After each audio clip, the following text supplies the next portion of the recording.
Bem-vindo ao canal Total Audiolivros. Os xistes e sua relação com o inconsciente de Sigmund Freud. Prefácio do editor.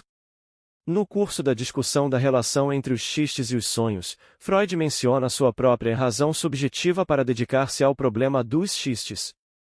Era esta, em poucas palavras, o fato de que Wilhelm Fliess se queixara de que os sonhos estavam por demais cheios de xistes, ao ler as provas de interpretação de sonhos no outono de 1899. O episódio já fora narrado em uma nota de rodapé à primeira edição da própria Interpretação de Sonhos, 1900. Podemos, agora, datá-lo exatamente, pois dispomos da carta em que Freud replicava a queixa de Fliess. Foi escrita a 11 de setembro de 1899, de Berchtesgaden, onde foram dados os toques finais ao livro, e anuncia que Freud pretende inserir nele uma explicação de fato curioso, e a presença nos sonhos de algo que se aparece aos xistes. Freud, 1950 a, carta 118. Sem dúvida o episódio atuou como fator precipitante e fez com que Freud devotasse maior atenção ao assunto, mas não há de ter sido, possivelmente, a origem de seu interesse. Existe ampla evidência de que ele já tinha o assunto em mente vários anos antes.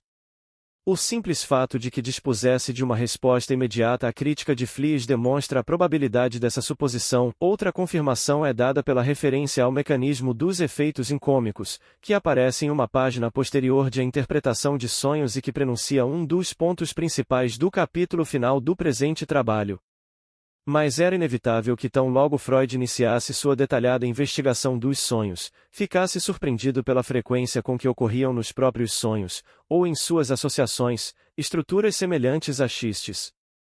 A interpretação de sonhos está cheio de exemplos dessa espécie, sendo talvez o registro mais antigo o do trocadilhesco sonho de Frau Cecilie M., relatado em uma nota de rodapé ao final da História Clínica de Fraulein Elisabeth von R. em Estudos sobre a Histeria, 1895d.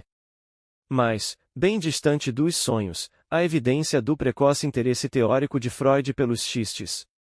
Em carta a Fliess, de 12 de junho de 1897, Freud, 1950 a, carta 95, após citar um xiste sobre dois Sanorrer, Freud escreveu, e devo confessar que desde algum tempo estou reunindo uma coleção de anedotas de judeus, de profunda importância.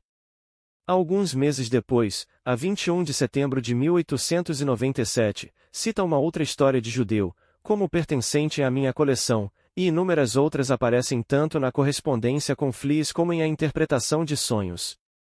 Desta coleção, naturalmente, derivaram os muitos exemplos de tais anedotas sobre as quais tão amplamente se baseia sua teoria. Uma outra influência, algo importante para Freud por volta daquela época, foi a de Theodor Lipps.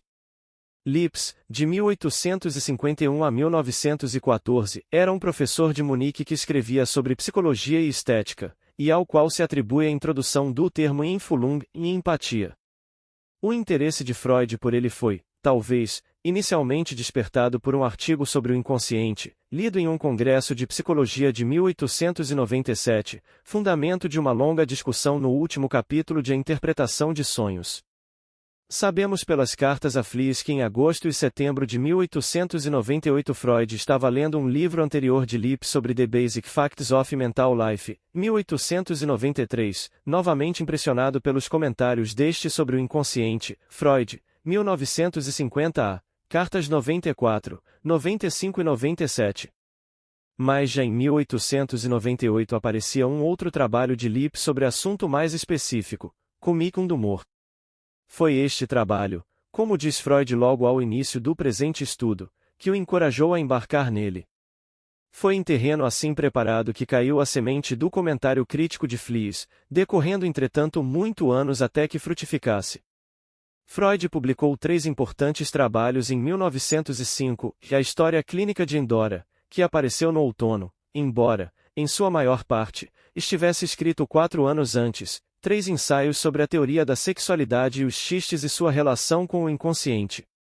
Trabalhou nesses 2 últimos livros simultaneamente. Ernest Jones, 1955, diz que Freud mantinha os 2 manuscritos em mesas adjacentes e fazia acréscimos a um ou a outro de acordo com a disposição do momento. Os livros foram publicados quase simultaneamente e não está inteiramente estabelecido qual dos dois foi o primeiro. A numeração atribuída pelo editor em 3 ensaios é de 1124 e em Os Xistes, 1128, mas Jones relata que este último número estava errado, o que podia implicar na reversão dessa ordem. Na mesma passagem, entretanto, Jones afirma definitivamente que Os Xistes apareceu logo após o outro livro. A data real da publicação deve ter antecedido o início de junho, pois uma longa e favorável recensão apareceu no Jornal Diário de Viena das 8 a 4 de junho. A história posterior deste livro difere muito dos outros principais trabalhos de Freud no período. A interpretação de sonhos, a psicopatologia da vida cotidiana e 3 ensaios sobre a teoria da sexualidade foram todos eles expandidos e modificados, de modo a se tornarem quase irreconhecíveis em suas edições posteriores. Meia dúzia de pequenos acréscimos foram feitos em Os Xistes quando este livro atingiu sua segunda edição em 1912, mas depois nenhuma outra mudança foi efetivada. Parece possível que tal circunstância se relacione ao fato de que o livro se mantenha à parte dos demais escritos de Freud. Ele próprio pensava assim. Suas referências a ele em outros trabalhos são comparativamente escassas. Em Conferências Introdutórias, 1916-2017, Conferência 15, refere-se a que ele o tenha temporariamente desviado de seu caminho. Em um estudo autobiográfico, 1925d, há mesmo que parece ser uma referência levemente depreciativa. Então, inesperadamente, após um intervalo de mais de 20 anos, Freud retoma o fio da meada, em seu breve artigo sobre Hilmor, em 1927d, no qual utilizava sua concepção estrutural da mente, recentemente proposta, para lançar nova luz sobre um obscuro problema. Ernest Jones descreve o presente como o menos conhecido dos trabalhos de Freud, e isto é de certo verdade, o que não é de surpreender, quanto aos leitores não alemães. Tradutore, traditore. Tais palavras, dos xistes discutidos adiante por Freud, podiam ser convenientemente inscritas na página de rosto do presente trabalho. Muitos dos trabalhos de Freud suscitam agudas dificuldades para o tradutor, mas este apresenta um caso especial. Aqui, como em A Interpretação de Sonhos e a Psicopatologia da Vida Cotidiana, e talvez em maior extensão, somos confrontados por um grande número de problemas envolvendo algum jogo de palavras intraduzível. E aqui, como nesses outros casos, não podemos fazer mais que explicar a bem descomprometedora política adotada nessa edição. Dispomos de 2 métodos, um ou outro dos quais tem sido usualmente adotado no tratamento de tais exemplos intraduzíveis, ou abandoná-los de todo ou substituí-los por exemplos do próprio tradutor. Nenhum desses métodos parece adequado a uma edição que pretende apresentar tão acuradamente quanto possível as ideias de Freud aos leitores ingleses. Aqui, entretanto, devemos nos satisfazer em fornecer as palavras críticas no alemão original, explicando-as tão brevemente quanto possível nos colchetes ou notas de rodapé. Inevitavelmente, é claro, o xiste desaparece nesse processo. Devemos lembrar-nos, contudo, que pela utilização de qualquer dos métodos alternativos, desaparecem porções, e às vezes as porções mais interessantes, dos argumentos de Freud. Presumivelmente o leitor tem estes em vista, mais que um momento de diversão. Há, entretanto, uma dificuldade muito mais séria na tradução deste trabalho particular, uma dificuldade terminológica que o atravessa em sua totalidade.